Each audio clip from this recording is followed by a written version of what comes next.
എന്തൊക്കെയാണ് നാട്ടുകാരെ നമ്മുടെ നാടുകൾ നടക്കുന്നത്. നമ്മുടെ ജില്ലയിൽ വരെ എത്തി, താലൂക്കിലും എത്തി, നമ്മുടെ മഹല്ലുകളും എത്തി എന്നർത്ഥം. നമ്മുടെ മഹല്ലുകൾ വരെ എത്ര പെൺകുട്ടികളായി ചാടിപ്പോകുന്നത്. ആരാണ് എന്താണ് ഈ കേൾക്കുന്നത്? 10, 18, 20 കൊല്ലമൊക്കെ പോയി ഒരു വൃത്തികെട്ടവന് വേണ്ടി, ഒരു വൃത്തികെട്ട ഒരു ചെക്കന് വേണ്ടിയിട്ട് അവൻ എത്ര പെൺകുട്ടികളെ പ്രേമിച്ച് നടന്നവനാണ്, അവൻ എത്ര പെൺകുട്ടികളെ ചാടിച്ചവനാണ്. അവന് വേണ്ടിയിട്ടാണ് ഈ പെൺകുട്ടി. എല്ലാവർക്കും നമസ്കാരം. കോഴിക്കോട് ബാലുശ്ശേരിയിൽ ഷഹല എന്ന് പറയുന്ന ഒരുത്തി തൻ്റെ സ്വന്തം ഭർത്താവിനെയും ചതിച്ചുകൊണ്ട്, പ്രവാസിയായ ഭർത്താവിനെയും ചതിച്ചുകൊണ്ട് കാമുകനോടൊപ്പം ഇറങ്ങിപ്പോയി. മുഹമ്മദ് റാഫി എന്ന് പറയുന്ന തൻ്റെ കാമുകൻ. 8 വർഷമായി കല്യാണം കഴിച്ച് ദാമ്പത്യ ജീവിതത്തിൽ വേറെ കുഴപ്പങ്ങളൊന്നും ഇല്ലാണ്ട് പോയി അങ്ങനെ ഇരിക്കുകയായിരുന്നു. എന്നാൽ അതിനിടയിലാണ് ഭർത്താവ് അങ്ങോട്ട് പ്രവാസ ജീവിതം നയിക്കാനായിട്ട് പോയത്. ഭർത്താവ് എന്തിനാണ് അവിടെ പോയതെന്ന് വെച്ച് കഴിഞ്ഞാൽ അങ്ങേർക്ക് അവിടെ പോയി സൂഹിക്കാനല്ല, അവിടെ പോയി പട്ടിയെ പോലെ പണിയെടുത്ത് നാട്ടിൽ കുടുംബം നോക്കാൻ വേണ്ടിയിട്ടാണ് പോയത്. എന്നാൽ ഇവിടെ കിടക്കുന്നവർക്ക് തിന്നിട്ട് എല്ലിൻ്റെ ഇടയിൽ കയറിയിട്ട് അവൾ എന്ത് ചെയ്തു? മൊബൈൽ നന്നാക്കാൻ പോയ കടയിലെ മൊബൈലുകാരനോടൊപ്പം പോയി, അവൻ്റെ മൊബൈലോടെ പോയി. അവൻ കഞ്ചയാണ്, അവൻ ലഹരിക്ക് അടിമയാണെന്നൊക്കെ പറയുന്നുണ്ട്. അതുപോലെ തന്നെ ഒറ്റ കാര്യം ചിന്തിച്ചാൽ മതി, ഒരു ഭാര്യയും 3 മക്കളുമുള്ള ഒരു കാട്ടുകഴിവേറിയാണ് അവനോടൊപ്പം ഇവൾ പോയി കഴിഞ്ഞാൽ എത്ര ദിവസം ഇവക്ക് സുഖവും സന്തോഷം കിട്ടുമെന്ന് എനിക്ക് അറിയത്തില്ല. ഇപ്പോൾ വാളയാറിൽ വെച്ച് കണ്ടെത്തി എന്നാണ് പറയുന്നത്. അതായത് ഈ പറയുന്ന മുഹമ്മദ് റാഫി ആയിട്ടുള്ള കാമുകനെ ഇവളെയും വെച്ച് വാളയാറിൽ തൂക്കി. ഇനി ഇതിനുശേഷം ആ കുട്ടിയെ എങ്ങനെയെങ്കിലും ദയവ് ചെയ്തിട്ട് ഇവിടുത്തെ നിയമത്തിന്റെ സഹായത്തോടു കൂടി തന്നെ അവന്റെ വാപ്പയുടെ കയ്യിലേക്ക് കൈമാറണമെന്നാണ് എനിക്ക് പറയാനുള്ളത്. അല്ലാണ്ട് ആ കഴിവേറിയുടെ കൂട്ടത്ത് വിട്ടുകഴിഞ്ഞാൽ അവളെ കൂടെ ഉള്ള ഒരുത്ത ഉണ്ടല്ല മുഹമ്മദ് റാഫി, അവനടക്കം ആ കൊച്ചിനെ എന്ത് ചെയ്യുമെന്ന് ദൈവത്തിന് പോലും അറിയത്തില്ല. ദയവ് ചെയ്തിട്ട് ആ കുട്ടിയെ ഇവിടുത്തെ നിയമം ഇടപെട്ട് ആ കൊച്ചിൻ്റെ അച്ഛൻ്റെ കൈമാറണം. രഞ്ജീഷിൻ്റെ അവസ്ഥ അറിയാമല്ലോ. തുടർന്ന് 8 വർഷം സ്വന്തം തള്ളയില്ലാണ്ട് ആ കൊച്ചിനെ നോക്കി രഞ്ജീഷാണ്. അവസാനം അവൾ 8 വർഷം കഴിഞ്ഞിട്ട് നിയമത്തിൻ്റെ വകുപ്പും കൊണ്ട് വന്ന് ആ കൊച്ചിനെയും കൊണ്ടുപോയി. അവസാനം രഞ്ജീഷ് ഈ ഭൂമിയിൽ ജീവനോടെ ഇല്ലാത്ത അവസ്ഥയായി. അവളുടെ അവിടുത്തെ ജോലി പോയെന്നും അങ്ങനെ ഇങ്ങനെയൊക്കെ കേൾക്കുന്നുണ്ട് ഓട്ടോറിറ്റീസ്. അവളൊക്കെ ചത്തു തൊലയണം. അതുപോലെ തന്നെ ഇവിടുത്തെ കേസും എനിക്ക് പറയാനുള്ളത്. വീട്ടിൽ തിന്ന് മുടിച്ച് ഒരു ജോലിയും ചെയ്യാതെ അവിടെ ഇരുന്ന് പള്ള അറച്ച് തിന്നുകൊണ്ടിരുന്നപ്പോൾ ഇവളുമാർക്കൊന്നും പിടിക്കുന്നില്ല. കഴപ്പുകൾക്ക് കൂടുതൽ. കഴപ്പ് കൂടിയപ്പം കഴപ്പന്മാരവിടെ പോയി. അവന്മാരെ കൊണ്ടുപോയി കുറച്ച് ദിവസം പരിപാടിയും ചെയ്ത് സുഖം കളയുമ്പോൾ അവൻ എടുത്തെറിഞ്ഞിട്ട് പോവും അടുത്ത വാക്ക്. അത്രയും ചിന്തിച്ചാൽ മതി. ഇവളൊക്കെ അനുഭവിക്കണം, സത്യം പറഞ്ഞാൽ അനുഭവിക്കണം. ഒരു തുള്ളി വെള്ളം കിട്ടാണ്ട് ഇഞ്ചിഞ്ചായിട്ട് അനുഭവിക്കണം. എന്തായാലും ഇവിടുത്തെ നിയമത്തിന്റെ മുന്നിൽ ഹാജരാക്കും. അതായത് കോടതിയിൽ ഹാജരാക്കുമ്പോൾ അവൾക്ക് ആരോടൊപ്പം പോകാനാണ് ഇഷ്ടം, അവരോടൊപ്പമേ കോടതി അവളെ വയ്ക്കത്തുള്ളൂ. പക്ഷേ അവിടെ കോടതി നോക്കേണ്ട മറ്റൊരു കാര്യമുണ്ട്. സ്വന്തം ഭർത്താവിനെ അടക്കം ചതിച്ചുകൊണ്ട് കള്ളക്കാമുകനായ ഒരുത്തൻ, അതും വേറെയും ഭാര്യയും 3 മക്കളുമുള്ള ഒരുത്തൻ്റെ കൂടെ പോയ ഇവളാ കൂടെ ആ കൊച്ചിനെ വിടണമോ അതോ ഈ പറയുന്ന ആ കൊച്ചിൻ്റെ തന്തേരെ കൂടെ വിടണോ? ഇത്രയും ഒന്ന് ആലോചിച്ചൊന്ന് എടുക്കുക. നിയമത്തിൻ്റെ വകുപ്പും കൊണ്ട് വന്നു കഴിഞ്ഞാൽ എല്ലാം നിയമത്തിൻ്റെ സാധ്യതയിൽ അമ്മേരെ കൂടെയാണ് വിട്ടാൻ എന്നാണ് പറഞ്ഞുകൊണ്ട് അമ്മേരെ കൂടെ ഒന്നും വിട്ടുകളയിൽ. ഇവളൊക്കെ ഒരു തള്ളയായനി സ്വന്തം കൊച്ചിനെയും കൊണ്ട് കണ്ട കാമുകൻ്റെ കൂടെ അപരാധിക്കാൻ പോയിരിക്കുന്നു. ഇതിനെയൊന്നും ദയവേത് നമ്പരുത്. അവൻ അവിടെ ഒരു കുടുംബം തൊലച്ചിട്ടാണ് നിൽക്കുന്നത്, അവൻ്റെ സ്വന്തം കുടുംബം. 3 മക്കള്. അവൻ്റെ ഭാര്യയിൽ അവന് 3 മക്കളുണ്ട്. അതിലും റീസെൻ്റായിട്ടൊരു കുട്ടിക്ക് ജന്മം നൽകിയിട്ടുണ്ട്. അപ്പോൾ അത്രയൊക്കെ ആയിട്ടും ഇവൻ ഇന്നലെ കണ്ട വെള്ളത്തൊലിയും കണ്ടും കൊണ്ട് അവളെ പിന്നാലെ പോയവനാണ് ഇവൻ. അതുകൊണ്ട് ദയവ് ചെയ്തിട്ട് ഈ കുട്ടിയെ അവളോടൊപ്പം വിടരുത്. എങ്കിൽ അവൻ്റെ അടക്കം കൂടെയാണ് നിൽക്കുന്നത്. അവൻ്റെ സ്വന്തം ചോര അല്ലാത്തതുകൊണ്ട് അവൻ എന്തായാലും നോക്കാനൊന്നും പോകുന്നില്ല.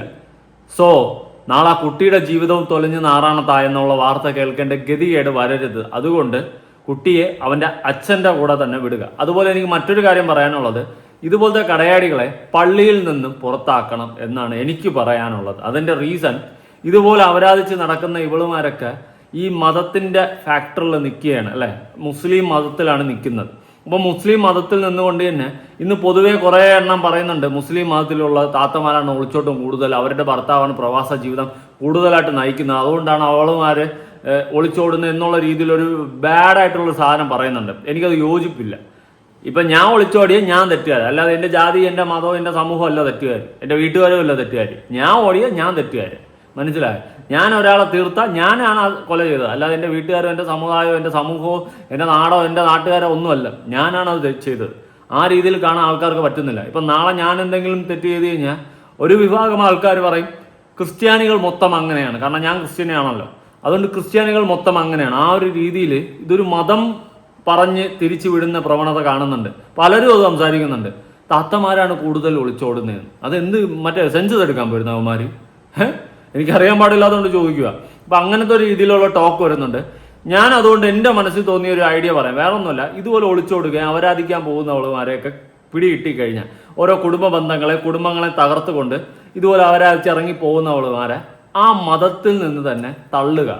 ഓക്കെ, മുസ്ലിം എന്ന ലാബിൽ ഉപയോഗിച്ചാണ് ഇവളിപ്പം നടക്കുന്നത്. ഇവളെ പള്ളിയിൽ നിന്നും പുറത്താക്കുക, ഇവളെയും പുറത്താക്കുക, അവനെയും പുറത്താക്കുക. ആരാ? ആ മുഹമ്മദ് റാഫിയെ, ഇവളുടെ കള്ളക്കാമുകനെ.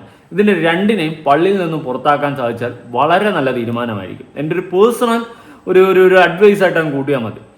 എത്രയും പെട്ടെന്ന് പള്ളിയിൽ നിന്ന് പുറത്താക്കി അത്രയും നല്ലതായിരിക്കും. ഇവളെന്തായാലും വാളയാറ് വെച്ച് പിടിച്ചിട്ടുണ്ട്. അതാണ് ഇപ്പോൾ റീസെൻ്റ് ആയിട്ട് അറിയാൻ സാധിക്കുന്ന ന്യൂസ്. ഇന്നലെ മുതലേ അറിയുന്നുണ്ട്. അപ്പോൾ ദയവ് ചെയ്തിട്ട് ഇതിനെയൊക്കെ പള്ളിയിൽ നിന്നും കൂടി ഒന്ന് പുറത്താക്കി കഴിഞ്ഞാൽ വളരെ നല്ല തീരുമാനമായിരിക്കും.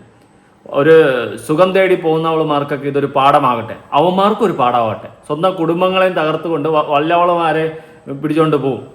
ഇവിടെ സ്വന്തം ഭാര്യയും മക്കളെയും തിരിഞ്ഞു നോക്കാത്ത നീ ഇനി മറ്റവളെയും അവളെ വേറെ ഉണ്ടായ കൊച്ചിനെ നോക്കാൻ പോണ?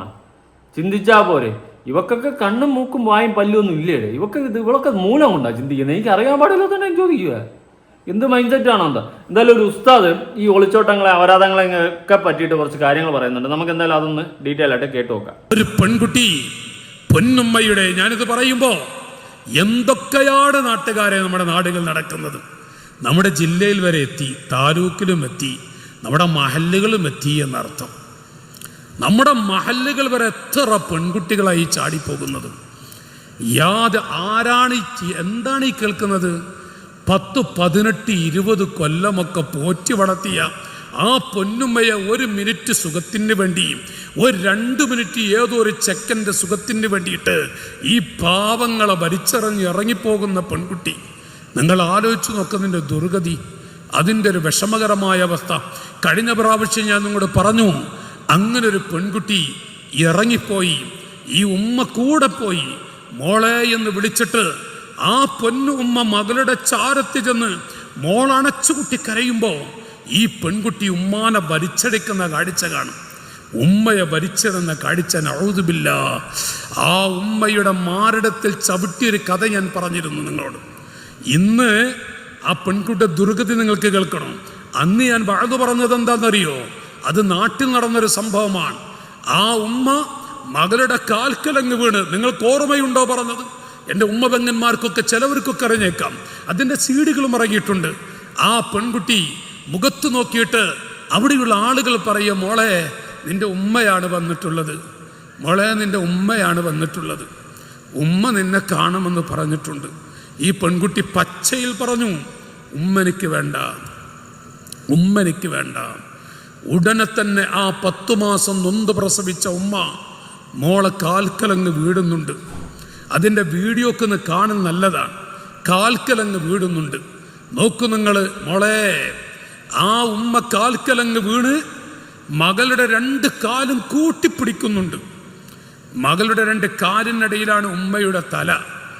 ഈ പെൺകുട്ടി എന്താ ചെയ്യുന്നറിയോ? ആ ഉമ്മയുടെ നെഞ്ചത്ത് ചവിട്ടി നിൽക്കുന്നുണ്ട്.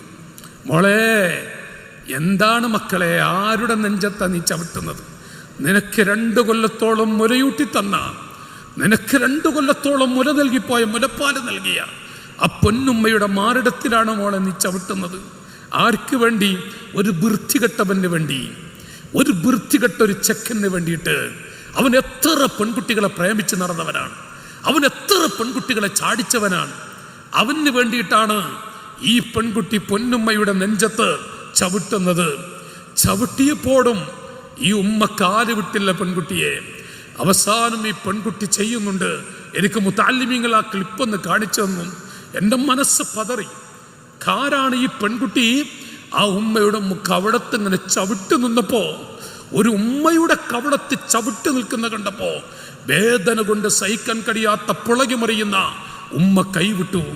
കൈവിട്ട സമയത്ത് ഈ പെൺകുട്ടി ഓടി ചെക്കൻ്റെ കൂടെ, അവൻ ബൈക്കിലിരിക്കുന്ന ചെക്കൻ്റെ കൂടെ പോയി ബൈക്കിൻ പിന്നിൽ ആ ബൈക്കിന് പോകുന്നതും ഈ ഉമ്മ അപ്പോഴും എഴുന്നേറ്റിട്ട് വിളിക്കുന്നൊരു വിളിയുണ്ട്, മോളെ എന്നൊരു വിളി. ഉമ്മക്കാരില്ല. ഈ ഉമ്മാക്ക് പെൺകുട്ടിയല്ലാതെ ആരുമില്ല. മോളെ എന്നൊരു വിളിക്കുന്നുണ്ട്. മോളെ. ആ ഉമ്മയുടെ നെടുവീർപ്പ് ആരോട് പറയാൻ കഴിയും? പക്ഷേ ഞാനിപ്പോൾ വഅദ് പറയുമ്പോൾ അന്ന് നിങ്ങളോട് വഅദ് പറഞ്ഞ സമയത്ത് ആ പെൺകുട്ടി ചാടിപ്പോയ കഥയാണ്. ഇന്ന് ആ പെൺകുട്ടി ആർക്കും വേണ്ടാത്ത ഉപ്പ് തൊട്ട കലം പോലെ ഈ ഉമ്മയുടെ കൂടെ ഉണ്ടെന്ന് ഓർക്കണം. ആരുമില്ല അവൾക്ക്, ഈ ചെക്കനില്ല, മറ്റുള്ളവരില്ല. വേറെ കാരണം ഒരുത്തൻ്റെ കൂടെ ചാടിപ്പോയി. പിന്നൊക്കെ പ്രശ്നം തന്നെ. ആർക്ക് വേണം ഈ കാണുന്ന ജീവിയെ? അത് മൈക്കിലൂടെ പറയാൻ പ്രയാസമുണ്ട്. അവസാനം ഞാൻ ഇന്ന് നിങ്ങളോട് പ്രസംഗിക്കുമ്പോൾ ഈ പെണ്ണ് ആ ഉമ്മ ഇങ്ങനെ നോക്കി വളർത്തുന്നുണ്ട്. ആർക്ക് വേണം? പക്ഷേ ഉമ്മ കൈവടിയോ? മക്കളെ, ഉമ്മ കൈയൊടുക്കോ? ആ ഉമ്മയല്ലേ പെൺകുട്ടിയെ 10 മാസം നൊന്ത് പ്രസവിച്ചത്? അതാണ് ഞാൻ നേരത്തെ പറഞ്ഞത്. ആ ഉമ്മയുടെ നെഞ്ചത്തുള്ള എല്ലുകൾ കൊത്തിമുറിച്ചാൽ ഉമ്മയുടെ വേദന എത്രയാണ്? അതിനേക്കാളും വലിയ വേദന. മോളെ, നിന്റെ നെഞ്ചത്തുള്ള എല്ലുകൾ കൊത്തിമുറിക്കുന്നുവെങ്കിൽ നിന്റെ വേദന എത്രയാണ്?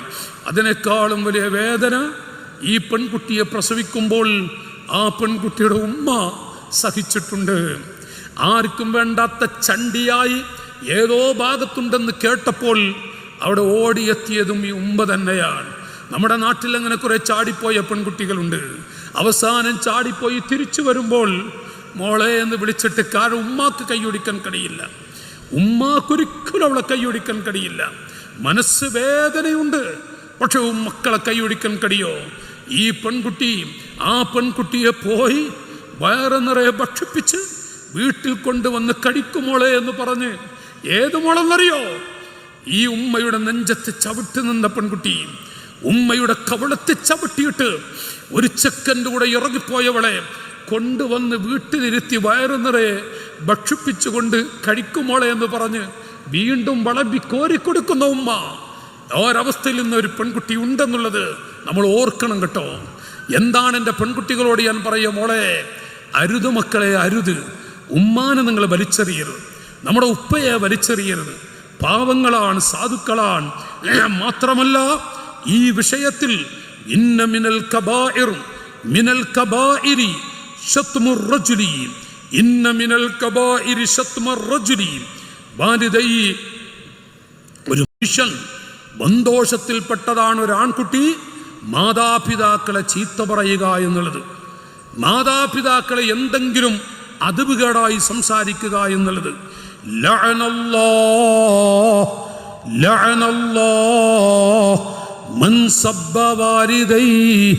മാതാപിതാക്കളെ ചീത്ത പറയുന്ന മക്കളെ അല്ലാഹു ലഅനത്ത് ചെയ്തിരിക്കുന്നു. മാതാപിതാക്കളെ വേദനിപ്പിക്കുന്ന മക്കളെ, തെറി വിളിക്കുന്ന മക്കളെ, മാതാപിതാക്കളെ അകറ്റി നിർത്തുന്ന മക്കളെ മൽഊനൻ മൽഊൻ മൻ ലഅന അബാ. ഉപ്പാനെ തെറി വിളിക്കുന്ന മക്കൾ ഫഅലൈഹി ലഅനത്തുല്ലാഹ്. ഉപ്പയെ മോശമാക്കുന്ന മക്കൾ, ഉപ്പയെ തെറി വിളിക്കുന്ന മക്കൾ പേരെടുത്ത് പറയുന്നു ഉപ്പ എന്ന്. മൽഊനുൻ മൻ ലഅന അബാ മൽഊൻ മൻ ലഅന ഉമ്മഹു. റസൂലുള്ളാഹിയാണ് പഠിപ്പിക്കുന്നത്, മഹാന്മാരാണ് വിവരിക്കുന്നത്, പണ്ഡിത ലോകമാണ് എഴുതി വെക്കുന്നത്. ഉപ്പയെ ചീത്ത പറയുന്ന മക്കൾ, ഉമ്മയെ തെറിവിളിക്കുന്ന മക്കൾ, ഉമ്മയെ കരയിപ്പിക്കുന്ന മക്കൾ, അവർ ശാപത്തിൻ്റെ ഉടമയാണ്. ഫഅലൈഹി ലഅനത്തുല്ലാഹ് ഫഅലൈഹി ലഅനത്തുല്ലാഹ്. അവർക്ക് അല്ലാഹുവിൻ്റെ ശാപമുണ്ട്, അവർക്ക് അല്ലാഹുവിൻ്റെ ലഅനത്തുണ്ട്. ഇത് മഹാന്മാർ എഴുതി വെക്കുന്നുവെങ്കിൽ നഊദു ബില്ലാഹ്. ഞാൻ എൻ്റെ കുട്ടികളോട് ഓർമ്മപ്പെടുത്തുന്നു, പ്രണയ കല്യാണത്തിൻ്റെ അന്ത്യമെന്തെന്ന് ചോദിച്ചാൽ, പ്രണയ വിവാഹം പ്രേമിച്ച് കല്യാണം നടത്തുന്നത് കൊണ്ട്, പ്രേമവിവാഹം, പ്രണയവിവാഹം, അതുകൊണ്ട് ലഭിക്കുന്ന ഭവിഷ്യത്ത് മാതാപിതാക്കളുടെ കൽബ് പൊട്ടിക്കൽ തന്നെയാണ്. നിങ്ങൾ പറയും, ഏത് പെൺകുട്ടിയാണ് ഒരു ചെക്കനെ ഇഷ്ടപ്പെട്ട് സ്വയം കല്യാണം കഴിക്കാൻ തീരുമാനിച്ച്? ഏത് ഉമ്മയുടെ വാപ്പയുടെ അകത്തടത്തിലാണ് സന്തോഷമുള്ളത്? പുറത്ത് കുടുങ്ങി വടിയൊന്നുമില്ല. ഇപ്പം നമ്മുടെ ഈ എടക്കര ഭാഗത്തല്ലേ, കഴിഞ്ഞ പ്രായം നിങ്ങൾക്ക് ഓർമ്മ ഉണ്ടാവും, നമ്മൾ തൊട്ടടുത്ത് പള്ളിയിൽ നിന്നാ ഭാഗത്ത് എനിക്ക് ഓർമ്മല്ല, നമ്മുടെ എടക്കര ഭാഗത്ത് പെണ്ണ് എനിക്ക് ഇന്ന ചെക്കൻ എന്നെ കല്യാണം കഴിച്ചു, പേരെടുത്ത് പറഞ്ഞത്രേ, പേരെടുത്ത് പറയാ, ഇന്ന ആൾക്ക് എന്നെ കല്യാണം കഴിച്ചു കൊടുക്കണം. മോളെ 18 തികഞ്ഞ് 2 ആഴ്ചയല്ലേ ഉള്ളൂ, അപ്പം ഈ പെൺകുട്ടി വരെ ഞാൻ ചാടിപ്പോകുന്നു, ഉമ്മാൻ്റെ മുഖത്തൊക്കെ ഞാൻ ചാടിപ്പോകുന്നു പറഞ്ഞു. അത് ഉമ്മ വാപ്പാനോട് പറഞ്ഞു. അപ്പോൾ ഉപ്പ നാട്ടിലൊരു നല്ല മനുഷ്യനാണ്, 5 വക്തിനും പള്ളിയിൽ പോയൊരു സാധു. ആ ഉപ്പ പറഞ്ഞു ഭാര്യയോട്, ഈ ഉമ്മയോട്, ചാടിപ്പോയാൽ നമ്മുടെ ജീവിതമൊക്കെ പോയില്ലേ, ഈ നാട്ടിൽ പിന്നെ തലപൊക്കി നടക്കണം, അപ്പം നമുക്ക് കല്യാണം കഴിച്ചു കൊടുക്കാറ്. കല്യാണം കഴിച്ചു കൊടുത്തു. എത്ര ലക്ഷങ്ങൾ മുടക്കിയിട്ടറിയാം. കല്യാണം കഴിച്ചു. 2-3 ദിവസം കഴിഞ്ഞപ്പോൾ ഈ പെണ്ണ് പറയുകയാണെങ്കിൽ എനിക്കവനെ വേണ്ട. ഇത്ര എളുപ്പമുണ്ടറിയാം. ലക്ഷങ്ങൾ മുടക്കി കല്യാണം നടത്തിയിട്ട് പെട്ടെന്ന് നമ്മുടെ നാട്ടിലൊക്കെ ഇപ്പോൾ നടന്നുകൊണ്ടിരിക്കുന്നുണ്ട്. എത്ര പെട്ടെന്നാ എനിക്കവരെ വേണ്ട. അപ്പോൾ ഉമ്മ അത് ഈ വാപ്പയോട് പറഞ്ഞു. ഉപ്പ വന്ന് മോളോടൊന്ന് ദേഷ്യം പിടിച്ചു. ദേഷ്യം പിടിച്ചെന്തോന്ന് പറഞ്ഞു പോയതാണ്. ഉടനെ തന്നെ പെൺകുട്ടി ഫോൺ ചെയ്തു പോലീസ് സ്റ്റേഷനിലേക്ക്. എന്നിട്ട് പറഞ്ഞു പ്രായപൂർത്തി 18 വയസ്സ് തികയാതെ എൻ്റെ ഉമ്മയും ഉപ്പ എന്നെ കല്യാണം കഴിച്ചു വിട്ടുപോകുന്നു. ആ പാവങ്ങളുടെ അവസ്ഥ നിങ്ങൾ ആലോചിച്ച് നോക്കൂ. 20 കൊല്ലത്തെ തടവ് ശിക്ഷ. നാട്ടുകാരൊക്കെ കൂടി ഇപ്പം രക്ഷപ്പെടുത്തിയെന്ന് അറിയാൻ കഴിഞ്ഞു. എന്താവട്ടെ, ഈ പെൺകുട്ടി ഒരൊറ്റ കോള്. ഉപ്പൊന്ന് ദേഷ്യം പിടിച്ചിട്ടുള്ളൂ, വാപ്പാക്ക് ദേഷ്യം പിടിക്കാൻ അധികാരമൊന്നുമില്ല. മക്കളെ, എന്താണ് കുട്ടികളെ നിങ്ങൾ ഈ പറയുന്നത്? ഇത് നിങ്ങൾ ചെയ്താൽ നിങ്ങളുടെ ഭാവിയിൽ എത്ര നിങ്ങൾ അനുഭവിക്കേണ്ടി വരും. ഉപ്പ ദേഷ്യം പിടിക്കുമ്പോഴേക്കും ഈ പെൺകുട്ടി പോലീസ് സ്റ്റേഷനിലേക്ക് വിളിക്കേ. എന്തൊരു ദുർഗതി, നഊദുബില്ല. വളരെ മോശപ്പെട്ടൊരവസ്ഥ. 1 കൊല്ലം കഴിഞ്ഞിട്ടുള്ളൂ ഒരു ഉമ്മാനെ വെട്ടിക്കൊന്നിട്ടിപ്പോൾ. നിങ്ങൾക്ക് ഓർമ്മ ഉണ്ടോ? അടുത്താണ്, 1 കൊല്ലം തികയുന്നേ ഉള്ളൂ. ഒരു ഉമ്മയെ വെട്ടിക്കൊന്നു, ഒരു ഉമ്മയെ പച്ചയിൽ വെട്ടിക്കൊന്നു.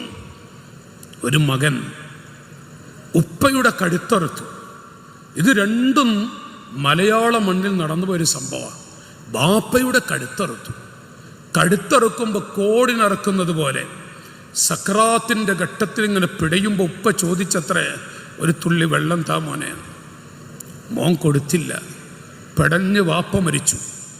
അവൻ പറയാണത്ര, എനിക്ക് ഉപ്പയാണെന്ന് തിരിഞ്ഞു പോയില്ല, മനസ്സിലായില്ല. ഇനി എവിടെ പോയി?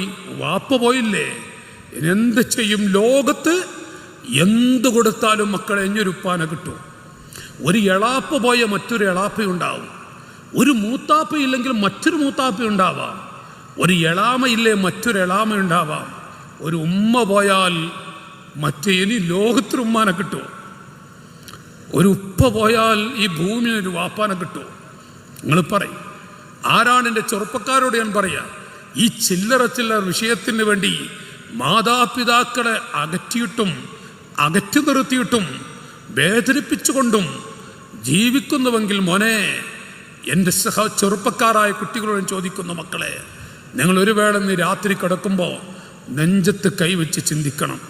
ഉപ്പയുടെ കണ്ണടഞ്ഞാൽ ഇനി ലോകത്തൊരു ഉപ്പാനെ കിട്ടുമോ നമുക്ക്? നമ്മുടെ ഉമ്മയുടെ കണ്ണടഞ്ഞാൽ ഭൂമിയിലൊരു ഉമ്മാനെ കിട്ടുമോ? കോടിക്കണക്കിന് ഡോളർ. ഓക്കെ, ഈ ഉസ്താദ് പറയുന്ന കുറെ കാര്യങ്ങളൊക്കെ കേട്ടല്ലോ. ഇവിടെ ഇന്ന് മാതാപിതാക്കളെയും ഒക്കെ തിരിഞ്ഞു പോലും നോക്കാണ്ട്, അല്ലെങ്കിൽ അവരുടെ ഒരു ഇമേജ് പോലും നോക്കാണ്ട് ഒളിച്ചോടുന്ന ഒരുപാട് പെമ്പിള്ളാരുണ്ട്.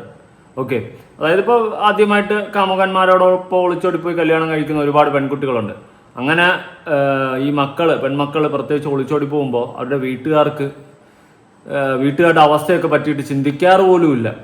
അത് ചിന്തിക്കണം സത്യം പറഞ്ഞാൽ. ബേസിക്കലി ഇങ്ങനെ മക്കൾ ഒളിച്ചോടുമ്പോൾ വീട്ടുകാരുടെ അവസ്ഥ, നാണക്കേട്, വീട്ടിൻ്റെ പുറത്തിറങ്ങാൻ പറ്റാത്ത അവസ്ഥയാണ്. ഇവളുമാർ പോയതിനു ശേഷം അവളുടെ ജീവിതം ജീവിക്കുക, എന്നിട്ട് 8000 കൂടെ കലിപ്പനും കാന്താരിയായിട്ടൊക്കെ ജീവിക്കുന്ന മക്കളൊക്കെ ഉണ്ട്. അപ്പോൾ ഞാൻ മനസ്സിലാക്കിയെടുത്തോളം അതിനുശേഷം വീട്ടുകാരുടെ അവസ്ഥ വളരെയധികം ഇതായിരിക്കും, ശോകമായിരിക്കും. അവർക്ക് ഒരുപാട് പ്രതീക്ഷ കാണും തൻ്റെ മക്കളിലൊക്കെ. മക്കളെ പഠിപ്പിച്ച് നല്ലൊരു ജോലിയൊക്കെ വാങ്ങണം, അല്ലെങ്കിൽ പഠിപ്പിച്ച് കുറച്ചൊക്കെ ഇതായതിനു ശേഷം കെട്ടിച്ചു വിടണം, നല്ലൊരു കുടുംബത്തിൽ കെട്ടിച്ചു വിടണം എന്നൊക്കെ ഉള്ള ഒരുപാട് ആഗ്രഹങ്ങൾ മാതാപിതാക്കൾക്കൊക്കെ കാണും. നമ്മൾ അതൊക്കെ തകിടം മറിച്ചുകൊണ്ടായിരിക്കും നമ്മുടെ സ്വാർത്ഥ താല്പര്യത്തിന് ഇന്നലെ കണ്ടവൻ്റെ കൂടെ ഇറങ്ങിപ്പോകുന്നത്. പിന്നെ അതുപോലെ തന്നെ ഈ ഷഹലയെ പോലെയുള്ള അപരാധികൾ ചെയ്യുന്നതെന്ന് വെച്ച് കഴിഞ്ഞാൽ, സ്വന്തമായിട്ടൊരു ഭർത്താവും കുടുംബം ഉണ്ടായിരുന്നിട്ട് അങ്ങേരെ തേച്ചുകൊണ്ട് വേറൊരുത്തൻ്റെ കൂടെ പോയി.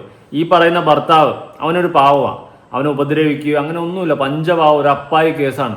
ഓക്കെ, എന്നിട്ട് പോലും ഇവളെപ്പോലുള്ള കടയാടികൾ അവനെ പട്ടി വില കൊടുത്തിട്ട് ചതിച്ച് സമൂഹത്തിൻ്റെ മുന്നിൽ അവനെ ഒരുമാതിരി കോമാളിയാക്കിയിട്ട് അവന് കഴിവില്ലാത്തതുകൊണ്ടല്ലേ അവൾ വേറെ പോയെന്നുള്ള രീതിയിൽ ഒരു നാട്ടുകാർ പറയും. ഓഫ് കോഴ്സ് അങ്ങനെ പറയത്തുള്ളൂ.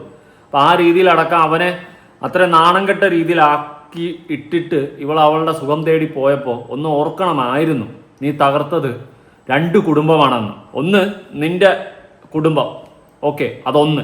ഇനി മറ്റൊന്ന്, നീ ഒരുത്തൻ്റെ കൂടെ പോയില്ലേ, നീ പോയത് കാരണം അപ്പുറത്ത് വേറൊരു പെണ്ണ് 3 മക്കളുമായിട്ട് അനാഥയായ.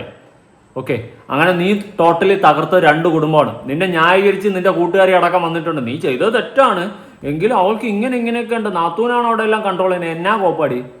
എന്നാ കോപ്പാടി നിനക്കൊക്കെ തിന്നിട്ടില്ല എൻ്റെ ഇടയിൽ കയറിയിട്ടുള്ള കടി, ഇരുന്ന് നിനക്കൊക്കെ കടിയായി മൊത്തം. അതാണ് സത്യം, അല്ലാണ്ട് വേറെ ഒന്നുമല്ല. നിനക്കൊക്കെ തിന്നെല്ലിൻ്റെ ഇടയിൽ കയറിയപ്പം വെപ്രാളമായി. അതാണ് സത്യത്തിൽ സംഭവിച്ചിട്ടുള്ളത്.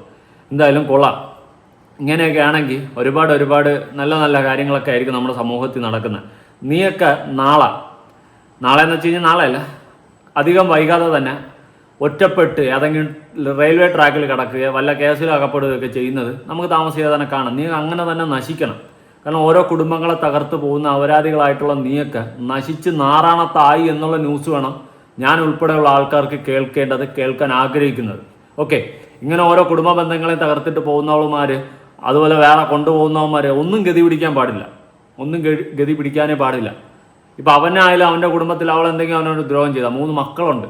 അപ്പോൾ ഇവൻ സമയാസമയം എല്ലാ പരിപാടിക്കും അവളെടുത്ത് പോകുന്നുണ്ട്. 3 മക്കളുണ്ട് അവൾക്ക്. ഓക്കെ, അതുപോലെ ഇപ്പുറത്ത് ഒരു കുടുംബമുണ്ട്, ഒരു നല്ല പാവപ്പെട്ട ഒരു ഭർത്താവുണ്ട്. അവനെ അടക്കം ചതിച്ച് 8 വർഷം. നിനക്ക് എന്തിൻ്റെ കടിയായിരുന്നെന്ന് എനിക്ക് മനസ്സിലായി. നല്ല കടി നിന്നെ സമയാസമയം അടിച്ചു തരാനുള്ള സെറ്റപ്പ് ഉള്ളവൻ വന്നപ്പോൾ നീ അങ്ങോട്ട് പോയി, അതെനിക്ക് മനസ്സിലായി, ഊഹിക്കാവുന്നതേ ഉള്ളൂ. എന്നിട്ട് നിന്നെ ന്യായീകരിക്കാൻ വേണ്ടിയിട്ടാണ് നാത്തൂൻ്റെ പ്രശ്നമൊക്കെ എടുത്ത് അതിൻ്റെ ഇടയിൽ ഇടുന്നത്. ഓക്കെ, അതൊക്കെ ഏത് ചോറുണ്ടെന്നവനും മനസ്സിലാവും. പിന്നെ നിനക്ക് താല്പര്യമില്ല, ഈ കുടുംബജീവിതം താല്പര്യമില്ല, എനിക്ക് കുറേ കാലമായി, കുറേ വർഷമായി, മടുത്ത്, നിനക്ക് നിയമപരമായിട്ട് വേർപിരിഞ്ഞതിന് ശേഷം പോകാമായിരുന്നു. പകരം ആ വ്യക്തിയെ സമൂഹത്തിൻ്റെ മുന്നിൽ നാണം കെടുത്താൻ ഇട്ടുകൊടുത്തും കുടുംബ ബന്ധങ്ങളെ തകർത്തുകൊണ്ടും നീ പോയില്ലേ, ഈ തന്തയില്ലാത്ത പരിപാടി കാണിച്ചില്ലേ, അതിന് നീ അനുഭവിക്കും. കർമ്മ എന്ന് പറയുന്ന ഒരു സാധനം ഈ യൂണിവേഴ്സിൽ എവിടെയെങ്കിലും ഉണ്ടെങ്കിൽ ഇന്നല്ലെങ്കിൽ നാളെ നീ ഇതോർത്ത് പശ്ചാത്തപിച്ച് നീ കരയുന്ന ഒരു സിറ്റുവേഷൻ ഉണ്ടാവും. അതോ അധികം വൈകത്തൊന്നുമില്ല. അതുപോലെ തന്നെ എനിക്ക് മെയിനായിട്ട് നേരത്തെ പറഞ്ഞതുപോലെ പറയാനുള്ളത്, ഇത്തരം അപരാധികളെ ദയവ് ചെയ്തിട്ട് പള്ളിക്കാർ പുറത്താക്കണം, അടുപ്പിക്കരുത്. ജാതിയുടെയും മതത്തിൻ്റെയും പേര് പറഞ്ഞ് ഇവളുമാർ ഇങ്ങനെ അങ്ങ് ഇരിക്കും. ഇവളുമാർ എന്നിട്ട് കണ്ട അപരാധനങ്ങളെല്ലാം കാണിക്കുമ്പോൾ ആ മതത്തിനും ജാതിക്കുമൊക്കെയാണ് പ്രശ്നം. അതുകൊണ്ട് ദയവ് ചെയ്തിട്ട് പുറത്താക്കുക. ഇതിനെയൊന്നും പടിയടച്ച് പിണ്ടം വച്ചതുപോലെ പുറത്താക്കുക. ഇതൊക്കെ എവിടെയെങ്കിലും തീർന്നെന്നുള്ള ന്യൂസുകൾ കേൾക്കുമ്പോൾ സമാധാനമായി എന്ന് പറഞ്ഞ് ഇരിക്കുക. അത്രേ എനിക്ക് പറയാനുള്ളൂ. എന്തായാലും ഈ ഒരു വിഷയവുമായി ബന്ധപ്പെട്ട് നിങ്ങളുടെ അഭിപ്രായങ്ങളൊക്കെ ഉറപ്പായിട്ട് താഴെ കമൻറ്റ് ചെയ്യുക. ഞാൻ പറഞ്ഞ് തെറ്റാണെങ്കിലും നിങ്ങൾക്ക് വിമർശിക്കാം. അതുപോലെ തന്നെ റീസെൻ്റിലായിട്ട് അറിയാൻ സാധിച്ചത് വാളയാർ വെച്ച് പിടികൂടി, മറ്റവനും ഉണ്ടായിരുന്നു, അവനുമായിട്ട് കാറിലും കണ്ടിട്ടാണ് പിടികൂടിയത്. ഇനി കോടതിയിൽ ഹാജരാക്കി. അപ്പോൾ അവൾ പറയും, എനിക്ക് എൻ്റെ ഇഖാൻ്റെ അവിടെ പോയാൽ മതി, എൻ്റെ റാഫിഖാനോട് പോയാൽ മതി, റാഫിഖാൻ്റെ ആണ് എനിക്കിഷ്ടം, റാഫിഖാൻ്റെ അവിടെ പോയാൽ മതി എന്നങ്ങ് പറയും. അവൻ്റെ കൂടെ പോവും. അങ്ങനെയൊക്കെ ആയിരിക്കും സംഭവിക്കാൻ പോകുന്നത്, വേറെ ഒന്നും സംഭവിക്കാൻ പോകുന്നില്ല. പിന്നെ വേറൊരു കേസ്, ഇവളുടെ ഭർത്താവായിട്ടുണ്ടായിരുന്നില്ല, ആ പാവം പ്രവാസി, അവൻ്റെ അടുത്ത് എനിക്ക് പറയാനുള്ളതാണ്, ഇനി എങ്ങാണ്ട് ഇവൾ കരഞ്ഞു വീഴിച്ച് അയ്യോ ഇക്ക പറ്റിപ്പോയി മൂത്രമൊഴിക്കാൻ മുട്ടിയപ്പോൾ ഞാൻ പോയതാണെന്നൊക്കെ പറഞ്ഞുകൊണ്ട് അടുപ്പിക്കരുത്. ഇതുപോലത്തെ കടയാടികളെ അടുപ്പിക്കരുത്. ഒരിക്കൽ നമ്മളെ ചതിച്ചു കഴിഞ്ഞാൽ ജീവിതത്തിൽ പിന്നെ ഒരു മനുഷ്യനെ അടുപ്പിക്കരുത്. അതേ ചെയ്യാവൂ. അല്ലാണ്ട് അവൾ വന്ന് കരഞ്ഞു പറഞ്ഞ് അയ്യോ ഇക്ക പറ്റിപ്പോയി ഇക്ക എന്ന് പറഞ്ഞു കഴിഞ്ഞാൽ അതിൽ വീഴരുത്. ഒരിക്കൽ ചാടിയത് വീണ്ടും വീണ്ടും ചാടും. പച്ചയും നീലയും മഞ്ഞയും സാമാനങ്ങൾ കാണുമ്പോൾ ചാടിപ്പോവും. അതുകൊണ്ട് ദയവ് ചെയ്ത് ഇനി ആ വ്യക്തി, പ്രവാസിയായിട്ടുള്ള വ്യക്തിയുടെ അടുത്ത് എനിക്ക് പറയാനുള്ളത്, ഇവളെ അടുപ്പിക്കരുത്. ഓക്കെ, എന്തായാലും നിങ്ങളുടെ അഭിപ്രായങ്ങളും കാര്യങ്ങളും ഉറപ്പെടുത്താക്കണ്ടേ. പുതിയ വീഡിയോ ഇടണം. ബൈ.